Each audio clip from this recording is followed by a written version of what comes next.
pourquoi ils viennent en France? Parce qu'on a une énergie qui est plutôt décarbonée, parce qu'on a des compétences, parce qu'on a une électricité stable, c'est super important. D'ailleurs, l'avènement des data centers à Marseille, par exemple, c'est parce qu'on arrose une partie de l'Afrique et du Moyen-Orient depuis un endroit, on arrose selon des données, depuis un endroit qui est stable, qui est énergétique, où il y a des compétences. Donc, il y a énormément d'atouts en France. C'est pourquoi tout ce monde-là arrive dedans. Mais ça a des atouts très positifs en termes d'économie. On construit des data centers, on est reconnu comme une filière d'excellence, ça c'est excellent. Mais derrière, c'est pas pour des usages uniquement franco-français. C'est pas pour des entreprises qui sont franco-françaises et dont les bénéfices vont être 100% réinjectés en France. Et même dans les usages, il y a des usages qui sont légitimes, d'autres qui sont moins légitimes.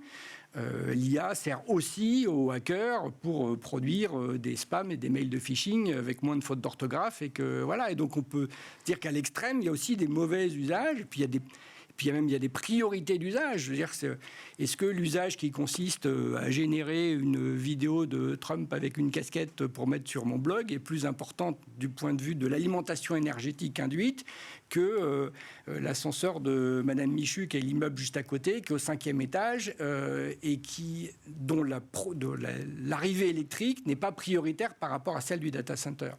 Encore une fois, c'est un extrême. Je ne suis pas en train de dire qu'il faut... Non, mais ça pose la question. Mais ça pose la question. Ça pose la question de la priorité énergétique et du modèle énergétique que l'on veut pour la France par rapport à ses usages.